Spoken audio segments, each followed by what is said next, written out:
Hello everyone स्वागत करुच्ची आपण मानक आज एक नुआ वीडियो को पिला माने पूर्व वीडियो रे आबे माने समस्ते चर्चा साहित्य संपर्क रे आलोचना करथिले।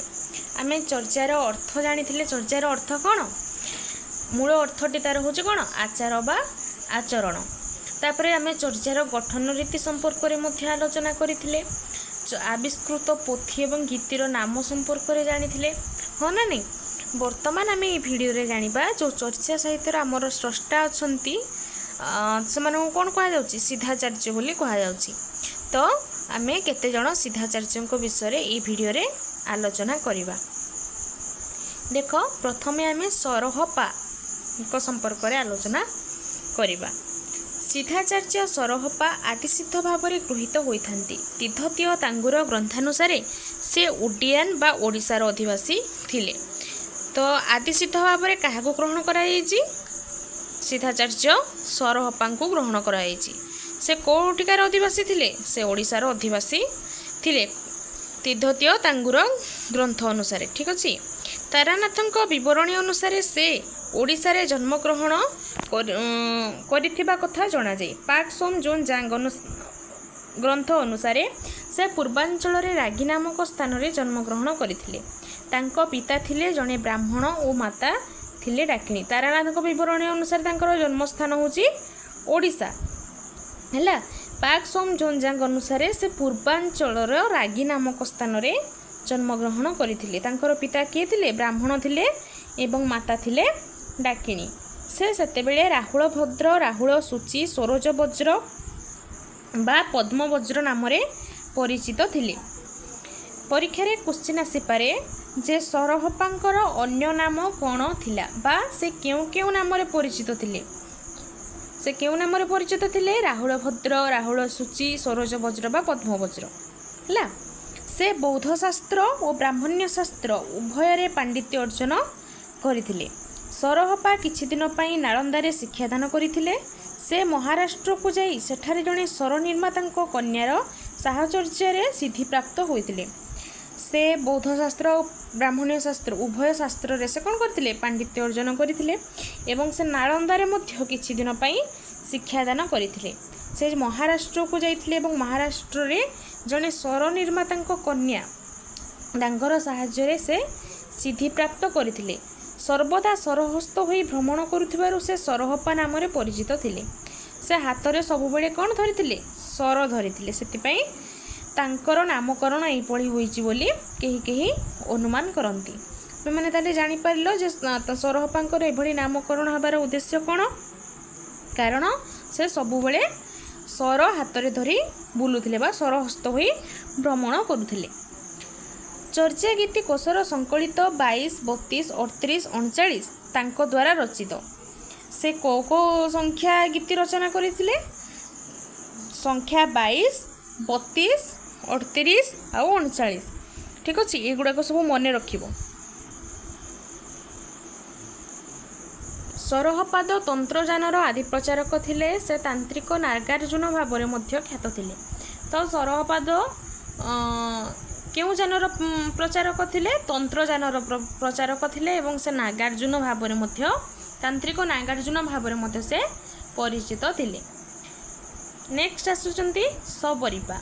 सबरीपा सबरपा नाम रे मध्य ख्यात। से जाति रे सबर थिबारु तांकर एहिपरि नामकरण बोधहुए होइछि।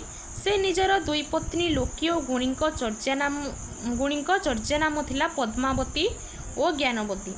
सबरीपा कौ नाम ख्यात? सबरपा नाम मध्य ख्यात। से सबर से जाति रे कोन? सबर। सेतिपई तांकर नामकरण सबरीपा होइछि। एवं तांकर दुई जण पत्नी थिले। तांकर नाम कोन? लोकी आउ गुणी। लोकींकर चर्चा नाम थिला पद्मावती एवं गुणीक चर्चा नाम कोन थिला? ज्ञानवती। से दुहे सबरीपादंकर सहोदरा भग्नी थिले और स्वभग्नी माननकु मुद्रा रूपे ग्रहण करिथिबारु से समाज रे निंदित होइथिले। ये जो लोकी एवं गुणी से माने कोन थिले? सबरीपांकर दुई जण भौणी थिले एवं से जेतु भौणी को विवाह करथिले, तांकर निज भौणी को विवाह करथिले, सेतिपई समाज रे तांको निंदित होबा पई पड़िथिला। समाज ताकू निंदा करथिला। ପାକ୍ସୋମଜୋନଜାଙ୍ଗ ଅନୁସାରେ ସେ ବଙ୍ଗଳାର ସମ୍ପର ସମ୍ପ୍ରଦାୟରେ ଜନ୍ମଗ୍ରହଣ କରିଥିଲେ। ତାଙ୍କର ଯୋଗୀପା ଓ ସର୍ବଭକ୍ଷପା ନାମରେ 2 ଜଣ ଶିଷ୍ୟ ଥିଲେ। ଚର୍ଯାଗୀତି କୋଶସ୍ଥ 2850 ସଂଖ୍ୟକ ଚର୍ଯାଦ୍ୱୟ ତାଙ୍କ ଦ୍ୱାରା ରଚିତ। ପାକ୍ସୋମଜୋନଜାଙ୍ଗ ଅନୁସାରେ ସେ କେଉଁଠି ଜନ୍ମଗ୍ରହଣ କରିଥିଲେ? ବଙ୍ଗଳାର ଶବର ସମ୍ପ୍ରଦାୟରେ। ତାଙ୍କର ପିଲାମାନେ 2 ଜଣ ଶିଷ୍ୟ ଥିଲେ। କିଏ? ଯୋଗୀପା ଓ ସର୍ବଭକ୍ଷପା। ଏଇଟା ମନେ ରଖିବ। ଯୋଗୀପା ଓ ସର୍ବଭକ୍ଷପା କାହାର ଶିଷ୍ୟ ଥିଲେ? ଶବରୀପାଦଙ୍କର ଶିଷ୍ୟ ଥିଲେ। ଏବଂ ଚର୍ଯାଗୀତି କୋଶସ୍ଥ 2850 ଏହି 2ଟି ଚର୍ଯାଦ୍ୱୟ କିଏ ରଚନା କରିଥିଲେ? ଶବରୀପାଦ ରଚନା କରିଥିଲେ। ନେକ୍ସଟ ଆସୁଛନ୍ତି ଲୁଇପା। ତାନ୍ତ୍ରିକ ପରମ୍ପରାରେ ଲୁଇପାଦ ପ୍ରଥମ ସିଦ୍ଧାଚାର୍ଯ୍ୟ। ପାକ୍ସୋମଜୋନଜାଙ୍ଗ ଅନୁସାରେ ସେ ଉଡ୍ଡୀୟାନ ଏକ କୈବର୍ତ୍ତ ପରିବାରରେ ଜନ୍ମଗ୍ରହଣ କରିଥିଲେ। ତ ପ୍ରଥମ ସିଦ୍ଧାଚାର୍ଯ୍ୟ କିଏ କହିଲେ? ଆମେ କ'ଣ କହିବା? ଲୁଇପାଦ। ତାନ୍ତ୍ରିକ ପରମ୍ପରା ଅନୁସାରେ ଲୁଇପାଦ ହେଉଛନ୍ତି କ'ଣ? ପ୍ରଥମ ସିଦ୍ଧାଚାର୍ଯ୍ୟ। ଏବଂ ସେ କେଉଁଠି ଜନ୍ମଗ୍ରହଣ କରିଥିଲେ? ଉଡ୍ଡୀୟାନ ଏକ କୈବର୍ତ୍ତ ପରିବାରରେ। ଉଡ୍ଡୀୟାନ ରାଜାଙ୍କ ଦ୍ୱାରା ଲିପିକାର ଭାବରେ ନିଯୁକ୍ତି ହୋଇଥିଲେ। ସେ ସେଠିକାର ରାଜା ତାଙ୍କୁ କ'ଣ କରିଥିଲେ? ଲିପିକାର ଭାବରେ ନିଯୁକ୍ତି ଦେଇଥିଲେ। ସେତେବେଳେ ତାଙ୍କର ନାମ ଥିଲା ସାମନ୍ତ ଶୁଭ। ସେ ଶବରୀପାଦଙ୍କ ଶିଷ୍ୟ ଥିଲେ ଓ ମହାଯୋଗେଶ୍ୱର ଭାବରେ ଖ୍ୟାତ ଥିଲେ। ଦୋହାକୋଶ ବ୍ୟତୀତ ତାଙ୍କ ଦ୍ୱାରା ରଚିତ ଶ୍ରୀ ଭଗବତ ବିଷମୟ, ଅଭିସମୟ ବିଭଙ୍ଗ, ବୁଧୋଦୟ, ବଜ୍ରସତ୍ତ୍ୱ ସାଧନ ପ୍ରଭୃତି ଗ୍ରନ୍ଥଗୁଡ଼ିକର ସନ୍ଧାନ ମିଳେ। ଆମର ଯେଉଁ ରହିଲେ କିଏ? ଲୁଇପାଦ। ସେ କାହାର ଶିଷ୍ୟ ଥିଲେ? ଶବରୀପାଦଙ୍କର ଶିଷ୍ୟ ଥିଲେ ଏବଂ ଲୁଇପା ମହାଯୋଗେଶ୍ୱର ଭାବରେ ମଧ୍ୟ ସେ ଖ୍ୟାତ ଥିଲେ। ତୁମେମାନେ ଜାଣିଛ ସେ ଦୋହାକୋଶ ରଚନା କରିଥିଲେ। ଦୋହାକୋଶ ବ୍ୟତୀତ ମଧ୍ୟ ସେ ଅନେକ ଗୁଡ଼ିଏ ଗ୍ରନ୍ଥ ରଚନା କରିଥିଲେ। କେଉଁ ଗ୍ରନ୍ଥ? ଶ୍ରୀ ଭଗବତ ବିଷମୟ, ଅଭିସମୟ ବିଭଙ୍ଗ, ବୁଧୋଦୟ, ବଜ୍ରସତ୍ତ୍ୱ ସାଧନ, ଏଇଭଳି ଭାବରେ ସେ ବିଭିନ୍ନ ଗ୍ରନ୍ଥ ଗୁଡ଼ିକ ରଚନା କରିଥିଲେ। ଏଗୁଡ଼ିକ ତୁମେମାନେ ସମସ୍ତେ ମନେ ରଖିବ। ଠିକ୍ ଅଛି। ଚର୍ଯାଗୀତି କୋଶର 1ମ ଓ 29 ଚର୍ଯାଦ୍ୱୟ ଲୁଇପାଙ୍କ ରଚନା। ସେ କେଉଁ ଚର୍ଯାଦ୍ୱୟ ରଚନା କରିଥିଲେ? ସଂଖ୍ୟା 1ମ ଓ 29 ତାଙ୍କ ଦ୍ୱାରା ରଚିତ। ତାପରେ ଦେଖିବା କମ୍ବଳପାଦ। ତାରାନାଥଙ୍କ ବିବରଣୀ ଅନୁସାରେ କମ୍ବଳପାଦଙ୍କର ଜନ୍ମସ୍ଥାନ ଥିଲା ଓଡ଼ବିଶା ବା ଓଡ଼ିଶା ଓ ସେ ଥିଲେ ଜଣେ ରାଜପୁତ୍ର। ତ୍ରିପିଟକରେ ସେ ବେଶ ଦକ୍ଷତା ଅର୍ଜନ କରିଥିଲେ। ପରିଣତ ବୟସରେ ତାଙ୍କର ବୌଦ୍ଧ ଧର୍ମ ପ୍ରତି ଅନୁରକ୍ତି ଜନ୍ମିବାରୁ ସେ ତୀର୍ଥଯାତ୍ରାରେ ବାହାରିଗଲେ। ସିଦ୍ଧାଚାର୍ଯ୍ୟ ବଜ୍ରଘଣ୍ଟଙ୍କ ଦ୍ୱାରା ବୌଦ୍ଧ ଧର୍ମରେ ଦୀକ୍ଷିତ ହେଲେ। ସେ ମଧ୍ୟ ଅଭିସମୟ ନାମ ପଞ୍ଜିକା ଗ୍ରନ୍ଥର ରଚୟିତା। ସମ୍ବଳର ରାଜା ବଜ୍ରଯାନର ପ୍ରବର୍ତ୍ତକ ଇନ୍ଦ୍ରଭୂତି ଥିଲେ କମ୍ବଳପାଦଙ୍କ ଶିଷ୍ୟ। ଚର୍ଯାଗୀତି କୋଶର 8ମ ସଂଖ୍ୟକ ଗୀତିକା ତାଙ୍କ ଦ୍ୱାରା ରଚିତ। ତାରାନାଥଙ୍କ ବିବରଣୀ ଅନୁସାରେ କମ୍ବଳପାଦଙ୍କର ଜନ୍ମସ୍ଥାନ କେଉଁଠି ଥିଲା? ଓଡ଼ିଶା ଥିଲା ଏବଂ ସେ ଥିଲେ ଜଣେ ରାଜପୁତ୍ର। କମ୍ବଳପାଦ ତ୍ରିପିଟକରେ ବେଶ ଦକ୍ଷତା ଅର୍ଜନ କରିଥିଲେ। ତାଙ୍କର ପରିଣତ ବୟସରେ ବା ଯେତେବେଳେ ବୃଦ୍ଧ ସମୟରେ ତାଙ୍କର ବୌଦ୍ଧ ଧର୍ମ ପ୍ରତି ଅନୁରକ୍ତି ବା ଭଲ ପାଇବା ବଢ଼ିଥିଲା। ସେଥିପାଇଁ ସେ କ'ଣ କରିଥିଲେ? ତୀର୍ଥଯାତ୍ରାରେ ବାହାରି ଯାଇଥିଲେ। ସିଦ୍ଧାଚାର୍ଯ୍ୟ ବଜ୍ରଘଣ୍ଟଙ୍କ ଦ୍ୱାରା ସେ ବୌଦ୍ଧ ଧର୍ମରେ ଦୀକ୍ଷିତ ହୋଇଥିଲେ। କାହା ଦ୍ୱାରା? ସିଦ୍ଧାଚାର୍ଯ୍ୟ ବଜ୍ରଘଣ୍ଟଙ୍କ ଦ୍ୱାରା। ସେ କେଉଁ ଗ୍ରନ୍ଥର ରଚୟିତା? ଅଭିସମୟ ନାମ ପଞ୍ଜିକାର ରଚୟିତା କିଏ? କମ୍ବଳପାଦ। ସମ୍ବଳର ରାଜା ହେଉଛନ୍ତି କିଏ? ଇନ୍ଦ୍ରଭୂତି କେଉଁ ଯାନର ପ୍ରବର୍ତ୍ତକ? ବଜ୍ରଯାନର ପ୍ରବର୍ତ୍ତକ ଏବଂ ଏଇ ଇନ୍ଦ୍ରଭୂତି ଥିଲେ କମ୍ବଳପାଦଙ୍କ ଶିଷ୍ୟ। ତ ପରୀକ୍ଷାରେ ପ୍ରଶ୍ନ ଆସିପାରେ ସମ୍ବଳର ରାଜାଙ୍କ ନାମ କ'ଣ? ତ ସମ୍ବଳର ରାଜାଙ୍କ ନାମ କ'ଣ? ଇନ୍ଦ୍ରଭୂତି। ଇନ୍ଦ୍ରଭୂତି କେଉଁ ଯାନର ପ୍ରବର୍ତ୍ତକ? ଇନ୍ଦ୍ରଭୂତି ହେଉଛନ୍ତି ବଜ୍ରଯାନର ପ୍ରବର୍ତ୍ତକ। ବା ପ୍ରଶ୍ନ ଆସିପାରେ ଇନ୍ଦ୍ରଭୂତି କାହାର ଶିଷ୍ୟ ଥିଲେ? ତ ଆନ୍ସର୍ କ'ଣ ହେବ? କମ୍ବଳପାଦଙ୍କର ଶିଷ୍ୟ ଥିଲେ। ଚର୍ଯାଗୀତି କୋଶର 8ମ ସଂଖ୍ୟକ ଗୀତିକା ତାଙ୍କ ଦ୍ୱାରା ରଚିତ। ତ କମ୍ବଳପାଦ କେଉଁ ସଂଖ୍ୟକ ଗୀତିକା ରଚନା କରିଥିଲେ? 8ମ ସଂଖ୍ୟକ ଗୀତିକା। ତ ଯେଉଁ କମ୍ବଳପାଦ ତାଙ୍କର ପିଲାମାନେ ଏଇ ଯେଉଁ କମ୍ବଳପାଦ ତାଙ୍କର ଏଇ ନାମକରଣ ପଛରେ ମଧ୍ୟ ଏକ ମାନେ ଏ ଯେଉଁ ନାମକରଣ ସେଇ ପଛରେ ମଧ୍ୟ ଏକ ରହସ୍ୟ ଅଛି। ଦେଖ କହିଦେଉଛି। ସେ ଏକଦା ଏକ ଶବ ଉପରେ ଧ୍ୟାନମଗ୍ନ ଥିଲେ। ଗୋଟିଏ ଶବ ଉପରେ ସେ ଧ୍ୟାନମଗ୍ନ ଥିଲାବେଳେ କ'ଣ ହୋଇଥିଲା? ମନ୍ତ୍ରବତୀ ନାମରେ ଜଣେ ଶ୍ମଶାନ ଡାକିନୀ ତାଙ୍କୁ ବିନାଶ କରିବା ପାଇଁ ଚେଷ୍ଟା କରିଥିଲା। ସେ ଏଟାକୁ ଜାଣିପାରିଥିଲେ। ସେତେବେଳେ ସେ କମ୍ବଳପାଦ କ'ଣ କରିଥିଲେ ମନ୍ତ୍ର ବଳରେ ସେ ନିଜକୁ ଖଣ୍ଡିଏ କମ୍ବଳରେ ପରିଣତ କରି ଦେଇଥିଲେ। ଠିକ୍ ଅଛି। ତ ସେ ଯେଉଁ କମ୍ବଳରେ ନିଜକୁ ପରିଣତ କରିଦେଇଥିଲେ ତ ସେଇଟା ଦେଖିକି କ'ଣ କରିଥିଲା ଡାକିନି ରାଗି ଯାଇଥିଲା ଏବଂ ରାଗିକି କମ୍ବଳ ଖଣ୍ଡିଏକୁ ଭକ୍ଷଣ କରିବାକୁ ଲାଗିଥିଲା। କମ୍ବଳପାଦ ସେଠାରେ ସେ କ'ଣ ହୋଇଥିଲେ ଆବିର୍ଭୂତ ହୋଇଥିଲେ ଏବଂ ସେଇ ଡାକିନିକୁ ଅଭିଶାପ ଦେଇଥିଲେ। ତ ସେଇ ଦିନଠୁ ତାଙ୍କର ନାମ ହୋଇଥିଲା କମ୍ବଳପାଦ। ତୁମମାନେ ଜାଣିଲ କମ୍ବଳପାଦ ତାଙ୍କର ନାମକରଣ ଏଭଳି କ'ଣ ପାଇଁ ହୋଇଥିଲା। ଆଗକୁ ଯିବା। ତାପରେ ଦେଖ ବିରୂପା ବା ବିରୁବା ପାଦ। ବିରୂପାଙ୍କ ଅନ୍ୟ ନାମ କ'ଣ ବିରୁବାପାଦ। ସେ ଆଚାର୍ଯ୍ୟ ଜାଳନ୍ଧରୀପାଦଙ୍କ ଶିଷ୍ୟ ଥିଲେ। ଜାଳନ୍ଧରୀପାଦଙ୍କ ଶିଷ୍ୟ କିଏ ଥିଲେ ବିରୁବାପାଦ। ସେ ଓଡ଼ିଶାର ଏସିଆ ପାହାଡ଼ ଶ୍ରେଣୀକୁ ପରିବେଷ୍ଟନୀ କରିଥିବା ବିରୂପା ନଦୀ ତୀରସ୍ଥ ଏକ ଗ୍ରାମରେ ବାସ କରୁଥିଲେ। ତାରାନାଥଙ୍କ ଅନୁସାରେ ଶୈବ ଉପାସନା ପ୍ରତି ତାଙ୍କର ଘୃଣାଭାବ ଥିଲା ଓ ସେ ଏହା ବିରୁଦ୍ଧରେ ପ୍ରଚାର ଚଳାଇଥିଲେ। ତ ଏଇ ଯେଉଁ ବିରୂପା ସେ କ'ଣ କରିଥିଲେ ଏସିଆ ପାହାଡ଼ ଶ୍ରେଣୀକୁ ପରିବେଷ୍ଟନୀ କରୁଥିବା ବିରୂପା ନଦୀ ତୀରସ୍ଥ ଏକ ଗ୍ରାମରେ ସେ କ'ଣ କରୁଥିଲେ ବାସ କରୁଥିଲେ। ଏବଂ କୁହାଯାଏ ଯେ ବିରୂପାଙ୍କ ନାମରେ ମଧ୍ୟ ଏଇ ନଦୀର ନାମକରଣ ବିରୂପା ହୋଇଛି ବୋଲି ମଧ୍ୟ ଶୁଣାଯାଏ।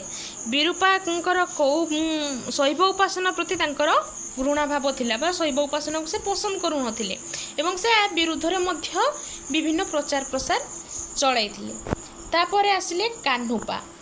ସିଦ୍ଧାଚାର୍ଯ୍ୟ କାହ୍ନୁପା କୃଷ୍ଣାଚାର୍ଯ୍ୟ ବା କୃଷ୍ଣପଦ ନାମରେ ମଧ୍ୟ ଥିଲେ ସିଦ୍ଧାଚାର୍ଯ୍ୟ ଜାଳନ୍ଧରୀପାଦଙ୍କ ଶିଷ୍ୟ।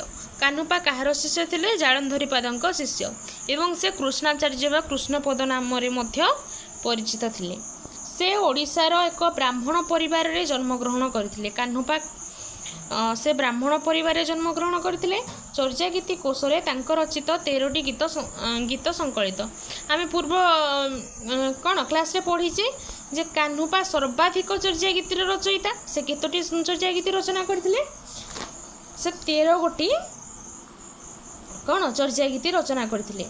ତ ତୁମେମାନେ ନୋଟ୍ସ କରିକି ରଖିନିଅ, ମୁଁ ଏଇଠି ଛାଡ଼ି ଦେଇଛି। ସେ ଚର୍ଯ୍ୟାଗୀତି କୋଷସ୍ଥ 7, 9, 10, 11, 12, 13, 18, 19, 24, 36, 40, 42 ଏବଂ 45। ଠିକ୍ ଅଛି।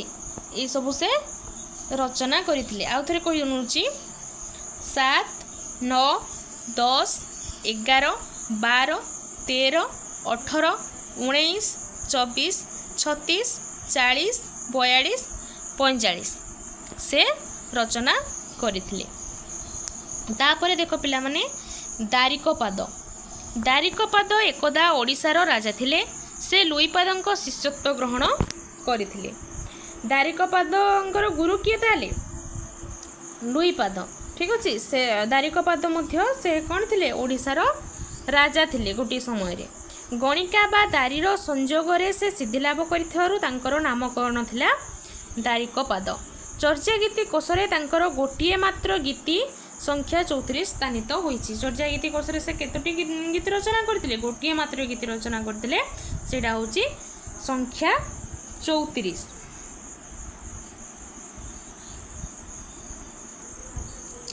ତାପରେ ଦେଖ ପିଲାମାନେ ଆସୁଛନ୍ତି ଭୁସୁକୁପାଦ। ସିଦ୍ଧାଚାର୍ଯ୍ୟ ଭୁସୁକୁପାଦ ଅନ୍ୟତମ ବିଶିଷ୍ଟ ଚର୍ଚ୍ଚାକାର। ତାଙ୍କର ଅନ୍ୟ ନାମ ଶାନ୍ତିଦେବ। ଚର୍ଯ୍ୟାଗୀତି କୋଷରେ ଭୁସୁକୁପାଦଙ୍କ ନାମ 8ଟି ଗୀତି 6, 21, 23, 27, 30, 41, 43, 49 ରହିଛି। ଏ ଯେଉଁ ଭୁସୁକୁପାଦ ତାଙ୍କର ଅନ୍ୟ ନାମ କ'ଣ ଥିଲା ଶାନ୍ତିଦେବ। ଏଇଟା ପରୀକ୍ଷାରେ ଆସିପାରେ ଭୁସୁକୁପାଦଙ୍କ ଅନ୍ୟ ନାମ କ'ଣ ବା ଭୁସୁକୁପାଦ ଅନ୍ୟ କେଉଁ ନାମରେ ପରିଚିତ ଥିଲେ ଏମିତି ପ୍ରଶ୍ନ ଆସିପାରେ। ତ ସେ କେଉଁ ନାମରେ ପରିଚିତ ଥିଲେ ଶାନ୍ତିଦେବ ନାମରେ ପରିଚିତ ଥିଲେ ଏବଂ ସେ ସଂଖ୍ୟା 6, 21, 23, 27, 30, 41, 43, 49 ଏଇଭଳି ଭାବରେ ସେ ଚର୍ଯ୍ୟାଗୀତି ଗୁଡ଼ିକ ରଚନା କରିଥିଲେ। ତ ପିଲାମାନେ ଆଜି ଆମେ ଏଇ ଭିଡ଼ିଓରେ ସରହପାଙ୍କ ବିଷୟରେ ଜାଣିଲେ, ଶବରୀପାଦଙ୍କ ବିଷୟରେ ଜାଣିଲେ, ଲୁଇପାଦଙ୍କ ବିଷୟରେ ଜାଣିଲେ, ବିରୁବାପାଦ, କାହ୍ନୁପାଦ, ଦାରିକପାଦ ଏବଂ ଭୁସୁକୁପାଦ ଏମାନଙ୍କ ସମ୍ପର୍କରେ ଆମେ ଆଜି ଜାଣିଲେ। ତ ଏଇଠି ସମସ୍ତଙ୍କ ବିଷୟରେ ତ ସେମିତି ପଢ଼ି ହେବ ନାହିଁ। ଠିକ୍ ଅଛି। ଯେତିକି ଜଣେ ଇମ୍ପୋର୍ଟାଣ୍ଟସ୍ ଥିଲେ ଆମେ ସେଇ ବିଷୟରେ ଡିସ୍କସନ୍ କରିଦେଲେ। तो पर भिडियो रे आमे कोन आलोचना करिबा चर्चा गीतिकार भाषा संपर्क रे बा भाषातात्विक विश्लेषण संपर्क रे आमे आलोचना करिबा। तो पिला माने जदि ये भिडियोटी भल लगी ताहले चैनल को सब्सक्राइब कर दियंतु एवं सांग मानक सहित शेयर कर दियंतु समाने मध्य ये वीडियो माध्यम रे उपकृत हेई परिबे। आज रहुची परवर्ती वीडियो रे पुणी देखा हबा।